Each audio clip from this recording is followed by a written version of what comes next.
పొట్టి పిల్ల. అది ఒక చిన్న ద్వీపం. ఆ ద్వీపంలో నివసించే వాళ్ళు మరుగుజ్జులు. వాళ్ళు భూమికి 4 జానలు మాత్రమే ఉంటారు. అయితే మంచి తెలివిమంతులు. వాళ్లకు జంతు భాష, పక్షి భాష కూడా తెలుసు. మంత్రాలంటే వాళ్లకు మంచి నమ్మకం. ఆ ద్వీపవాసులు చిరకాలంగా కడుపులో చల్ల కదలకుండా కాలక్షేపం చేస్తూ వచ్చారు. కానీ కొంతకాలానికల్లా ఒక అవాంతరం వచ్చి పడింది. మామూలు మానవులు ఒకప్పుడు ఈ ద్వీపం చూద్దామని వచ్చారు. వీళ్లను చూసి ఆ మరుగుజ్జు వాళ్ళు చాలా భయపడ్డారు. భయపడిన ఆ మరుగుజ్జులు, మనకు కష్టకాలం వచ్చింది, నరుడు కంటపడని చోటు చూసుకుని వెంటనే పోదాం అని నిశ్చయించుకున్నారు. వాళ్ళందరూ సామాన్లన్నీ సర్దేసుకుని సాగిపోదాం అనుకుంటూ ఉండగా బెన్నయ్య సంగతి వాళ్లకు జ్ఞాపకం వచ్చింది. అందరూ బయలుదేరారు. కానీ బెన్నయ్య మట్టుకు కదలనని భీష్మించాడు. నాయనా బెన్నా, ఒంటివాడివై పోతావు, వాళ్ళు చూస్తే బలీయులు, వాళ్ళ మధ్యన నీవు బతకలేవు సుమా అని బంధువులు స్నేహితులు చెప్పి చూశారు. వాడికి రోజు అన్నం అమర్చి పెట్టే అవ్వ కూడా చెప్పి చూసింది. ఊహు, బెన్నయ్య వినలేదు. కానీ బెన్నయ్య మట్టుకు ఏమైనా కానివ్వండి, నా తోట దొడ్డి వదులుకొని నేనెక్కడికి రాను, నా నోరు మంచిదైతే ఎవళ్ళు మాత్రం నన్నేం చేస్తారు అని పట్టుపట్టి కూర్చున్నాడు. చేసేది లేక అందరూ ఊరు వదిలి వెళ్ళిపోసాగారు. అలా వెళ్ళిపోతున్న బంధుమిత్రులందరూ ఒక్కొక్కళ్ళే బెన్నయ్యతో వెళ్ళి వస్తానని చెప్పడం, బదులుగా బెన్నయ్య సరే మంచిది అనడం, ఇదంతా ఒక పూట పైగా పట్టింది. ఒక్కడు మిగలకుండా ఆ ద్వీపవాసులంతా వెళ్ళిపోయారు. అంతా వెళ్ళిపోతే బెన్నయ్యకు ఏమీ తోచింది కాదు. ఏదో పెద్ద వెలితిగా కనబడింది. ఏమీ తోచక బెన్నయ్య తోటకు పోయి పని చేయసాగాడు. మధ్యాహ్నం అయ్యేసరికి ఇంటికి వచ్చాడు. రోజులాగానే తను వచ్చేటప్పటికి భోజనం సిద్ధంగా ఉంటుంది అనుకున్నాడు. తీరా చూస్తే భోజనం లేదు. ఒట్టి బొచ్చులే పడవేసి ఉన్నాయి. ఆలోచన పాలుపోయింది కాదు. పడక గదిలోకి వెళ్ళాడు. పక్క అంతా చిందరవందరగా ఉన్నది. ఇది పని కాదని బెన్నయ్య వంట చేసుకుందాం అనుకున్నాడు. బియ్యం కడిగి పొయ్యి మీద పెట్టాడు. తయారయ్యేటప్పటికి చాలాసేపు అవుతుంది కనుక అప్పుడే వచ్చేయచ్చు కదా అని మళ్ళీ ఒకసారి తోటకు వెళ్ళాడు. వాడు తిరిగి వచ్చే లోపల అన్నం అడుగంటి మాడి బుగ్గై కూర్చుంది. ఆకలికి తాళలేకపోయాడు బెన్నయ్య. ప్రాణం విసుగెత్తింది. కాసిని మంచినీళ్లు తాగి పడుకున్నాడు. ఇలా కాదు, రేపు పొద్దుటి నుంచి ఏం చేస్తానో చూసుకో అనుకున్నాడు తనలో తను. అనుకున్నాడే కానీ వంట సాగలేదు. మరునాటి నుంచి కాయా కసురు తిని కాలక్షేపం చేయసాగాడు. ఒకవేళ వంట తలపెట్టినా కుండలు మూకుళ్ళు బద్దలయ్యేవి కానీ సవ్యంగా పని జరిగేదే కాదు. చివరకు బెన్నయ్య విసిగి వేసారిపోయాడు. బెన్నయ్య ఆకటి పొట్టతో ఉంటే అవతల తోట పని సాగేది కాదు. బెన్నయ్యకు బెదిరి పుట్టి గుండె నిబ్బరం సడలింది. ఒక రోజున వాడు విచారంగా కూర్చున్నాడు. అలా కూర్చుని ఉండగా ఎదుట గుబురుగా పెరిగిన ఒక పొదలో 2 చుక్కలు మెరిశాయి. ఇదేమిటా అని తేరి చూడగా ఆ మెరిసే చుక్కలు ఉడతమ్మ కన్నులని తెలుసుకున్నాడు. ఉడతమ్మ గభీమని యువతలకు వచ్చింది.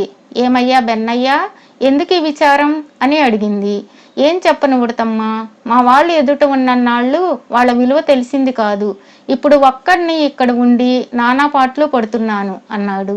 బెన్నయ్య బాబు, ఎన్నాళ్ళు ఇట్లా ఉండడం? చక్కటి పిల్లను ఓ దాన్ని చూసి కట్టుకోక ఎందుకు ఈ తిప్పలు అంది ఉడతమ్మ. ఉడతమ్మ ఇలా అనగానే బెన్నయ్యకు లోగడ వాళ్ళు చెప్పిన మాటలు జ్ఞాపకానికి వచ్చాయి.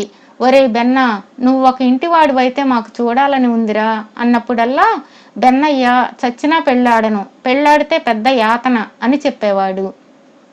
బెన్నయ్య ఈ విధమైన పూర్వగాథ తలపోసుకుంటూ ఉండగా ఉడతమ్మ కొడుకు ఉరకలేసుకుంటూ అక్కడికి వచ్చాడు. అమ్మా అమ్మా, చెట్టు కింద ఎవరో ఒక అమ్మాయి పడిపోయింది, రా రా అని పిలిచాడు.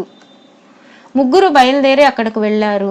అక్కడ పువ్వుల మొక్కల లోపల ఒక చిన్నారి బాలిక పడి ఉన్నది. ఆ బాలిక ముఖం మల్లెపువ్వులాగా తెల్లగా ఉన్నది.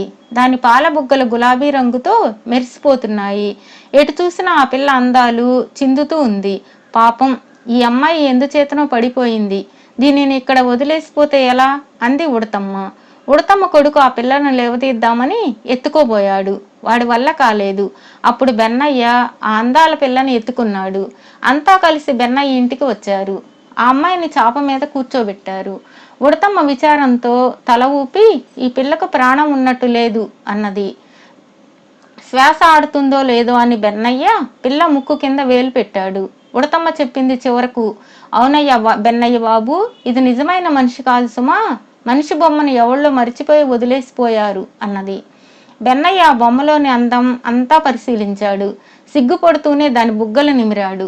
పట్టుకుచ్చులాగా నిగనిగలాడే దాని తలను తడిమాడు. ఈ అమ్మాయి పేరేమిటో అని ప్రశ్న వేశాడు. అన్నట్టు ఇది బొమ్మ కదూ అని అనుకొని మళ్ళీ నాలుక కరుచుకున్నాడు. దీనంగా చూస్తూ ఉడతమ్మ ఉడతమ్మ, మంత్రం వేసి బొమ్మను మనిషిగా మార్చే మొనగాళ్ళు ఎవరైనా ఉన్నారా? నిజంగా ఈ బొమ్మే బాలిక అయితే ముచ్చటగా రాణి అని పిలుద్దామనుకుంటున్నాను అన్నాడు. బాగానే ఉంది బెన్నయ్య బాబు, నువ్వు చెప్పిన మాట అని సంతోషించింది ఉడత. అయితే ఉండు చెబుతాను అంటూ అట్టే కొంచెం సేపు ఆలోచించింది. నాతోరా అన్నది వెంటనే. వాళ్ళు కలిసి వెళుతూ ఉండగా చీకటి పడింది. ఆ చీకట్లో భయంకరమైన పెద్ద తల ఒకటి వాళ్ళకి ఎదురు వచ్చింది. ఏయ్ ఆగండి, ఇప్పుడు గొప్ప తుఫాను రాబోతున్నది. అదిగో నా పాదాలకు చల్లటి గాలి తగులుతున్నది, తప్పక వస్తుంది గాలివాన, పొండి పొండి వెనక్కు అన్నది. అందుకు బెన్నయ్య, అయ్యో పువ్వుల పొదలో మాకొక చక్కదనాల పిల్ల బొమ్మ దొరికింది. ఆ బొమ్మకి ప్రాణం పోసే వాళ్ళు ఎవరైనా ఉన్నారేమో, కాస్త చెబుదు, నీకు పుణ్యం ఉంటుంది అని అనేక విధాల ప్రాధేయపడ్డాడు. అందుకు ఆ భయంకరమైన పెద్ద తల, ఓహో అదా సంగతి, మీరు తిన్నగా ఇక్కడి నుండి 4 ఆమడల దూరంలో ఉండే గోబయ్య గారి దగ్గరకు వెళ్ళండి, ఆయన మీ కోరిక నెరవేరుస్తాడు అని చెప్పింది. ఉడతమ్మ కొడుకు బొమ్మను ఎత్తుకుని బెన్నయ్య బయలుదేరి చెట్టు తొర్రలో ఉండే గోబయ్య దగ్గరకు వెళ్ళారు. ఆయనతో బెన్నయ్య బొమ్మ సంగతి అంతా చెప్పి దానికి కాస్తంత ప్రాణం పోయమని కోరాడు. అంతా విని గోబయ్య, ఓరి మీ గోలకోల, ఈ బొమ్మకు ఆ ప్రాణం పోయమంటున్నారు? ఇక్కడికి 10 ఆమడల దూరంలో కీకారణ్యాల్లో ఒక పెనుభూతం ఉన్నది. ఆ పెనుభూతం ఒక పిల్లను పెంచుకుంటున్నది. ఆ పిల్ల ఆడుకునే బొమ్మ సుమా ఇది. పెనుభూతానికి తెలిస్తే నేను బతకనిస్తుందా? కనుక దీనిని ఎక్కడ తీసావో అక్కడే పెట్టేసిరా అన్నాడు.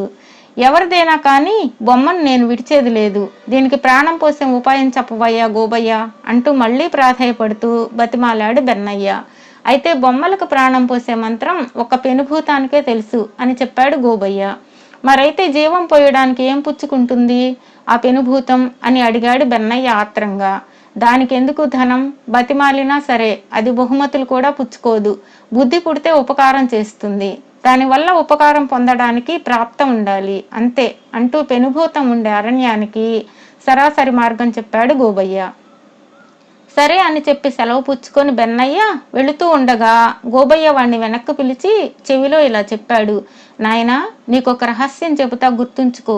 పెనుభూతానికి తను పెంచే పిల్లంటే పంచ ప్రాణాలు. పిల్ల సంతోషమే తల్లి సంతోషం, పిల్ల విచారమే తల్లి విచారం. కనుక ఆశ్చర్యం గొలిపే పని చేసి నువ్వు ఆ పిల్లని సంతోష పెట్టగలిగావంటే ఆ పెనుభూతం నిన్ను మెచ్చుకొని నీ కోరిక తీరుస్తుంది అని చెప్పాడు. ఈ మాటలకు బెన్నయ్య నిరుత్సాహపడ్డాడు. ఉడతమ్మ కొడుకు కూడా బెన్నయ్య విచారం తొలగించలేకపోయారు. ముగ్గురు కలిసి ఇల్లు చేరుకున్నారు. పెనుభూతానికి ఆశ్చర్యం గొలిపే దారి తెలియక బెన్నయ్య విచార సాగరంలో మునిగిపోయాడు. ఇలా ఉండగా ఆ ద్వీపానికి వచ్చిన మామూలు మనుష్యులు తిరిగి తిరిగి వింతలన్నీ చూశారు, సంతోషించారు. ఆ ద్వీపంలో ఎవరూ లేకపోవడం చూడగా వాళ్లకు మరీ వింత తోచింది. చివరకు ఒక చెట్టు కింద చింతతో కూర్చుని ఉన్న బెన్నయ్య కనిపించాడు. వాడి వింత రూపం చూసి వాళ్ళు ఆశ్చర్యపోయారు. మాటల సందర్భంలో బెన్నయ్యకు పట్టుకున్న విచార కారణం తెలుసుకుని ఓస్ ఈ పాటి దానికేనా బెంగ అంటూ ధైర్యం చెప్పి వాడిని సముద్రపు ఒడ్డుకు తీసుకుపోయి ఓడలో ఉన్న వింత వింత వస్తువుల సామాగ్రులన్నీ చూపించారు. అందులో బెన్నయ్యను అతిగా ఆకర్షించిన సామాగ్రిని వాడు ఆత్రంతో కావాలని కోరగా వాళ్ళు వాడికి ఇచ్చారు. తక్షణమే బెన్నయ్య ఉడతమ్మ కొడుకును వెంటబెట్టుకుని బొమ్మను చంకనెత్తుకుని ఈసారి తిన్నగా పెనుభూతం ఉండే అరణ్యానికి ఉత్సాహంతో బయలుదేరాడు. కష్టాలు పడి ముగ్గురు ఆ కీకారణ్యం చేరుకున్నారు. పెనుభూతం ఉండే భవనం సమీపించారు. 2 తలల కుక్కలు 2 వాళ్ళ మీదకి ఎగసి వచ్చి పడ్డాయి. బెన్నయ్య ఒక టపాకాయ తీసి పేల్చాడు. ఇటువంటి ధ్వని ఎన్నడూ వినియరుగా నా కుక్కలు 2 మరి కనబడకుండా మొటిమాయమైపోయాయి. ఈ శబ్దం విని పెనుభూతము దాని కూతురు లోపల నుండి యువతలకు వచ్చారు. బెన్నయ్య చేతిలో బొమ్మను చూసి వాళ్ళిద్దరూ మండిపడ్డారు, లాక్కోబోయారు. మతాబీ వెలిగించాడు బెన్నయ్య. ఆ కళ్ళతో వాళ్ళు చూడలేకపోయారు. అంతలో చిచ్చుబుడ్డి ముట్టించాడు. అది ఆకాశాన్ని అంటడం చూసి వాళ్ళు చాలా ఆశ్చర్యపోయారు. బెన్నయ్యను చీరబిలిచి బొమ్మనిమ్మని బతిమాలుతూ నీకేం కావాలో కోరుకో అన్నది భూతం. తను వచ్చిన పని చెప్పాడు బెన్నయ్య. ఆ బొమ్మ తన కూతురుకు ప్రియమైనది కావడం చేత క్షణం సేపు భూతం ఆలోచనలో పడింది. పెనుభూతం కూతురు మరుగుజ్జు కావడం చేత అంతవరకు తగిన వరుడు ఎవడూ దొరకలేదు. ఇప్పుడు బెన్నయ్య కంటబడడంతోనే తన కూతురుకు ఈడు జోడు కుదిరిందని ఆ పెనుభూతం మనసులో ఉప్పొంగిపోయింది. బెన్నయ్యకు తన పిల్లనిచ్చి వైభవంగా పెళ్లి చేసింది. ఆ బొమ్మకు ప్రాణం పోసి అల్లుడికి ఆరణంగా ఇచ్చింది. అందరూ కలిసి బెన్నయ్య ఉండే చోటుకు వెళ్లారు. ఆ ద్వీపాన్ని చూడవచ్చిన మనుష్యులు వెళుతూ వెళుతూ బెన్నయ్యకు పొట్టిపిల్లను దీవించి చాలా కానుకలు ఇచ్చారు. ఆనాటి భయపడి పారిపోయిన మరుగుజ్జులంతా క్రమంగా మళ్లీ వచ్చి ద్వీపం చేరుకున్నారు. బెన్నయ్య ఒక ఇంటివాడైనందుకు వాళ్ళందరూ చాలా సంతోషించారు. వాడు వెలిగించినటువంటి రకరకాల బాణాసంచాలు చూసి అమితాశ్చర్యం పొందారు. నాకొకటి నాకొకటి అంటూ వాళ్ళంతా హడావుడి చేయసాగారు. ఏమిట్రా నాకొకటి నాకొకటి, పండగ పూట ఇవన్నీ ఎందుకు అనుకున్నారు? తీసుకోండి, వెలిగించుకోండి అంటూ బెన్నయ్య అందరికీ పంచిపెట్టాడు.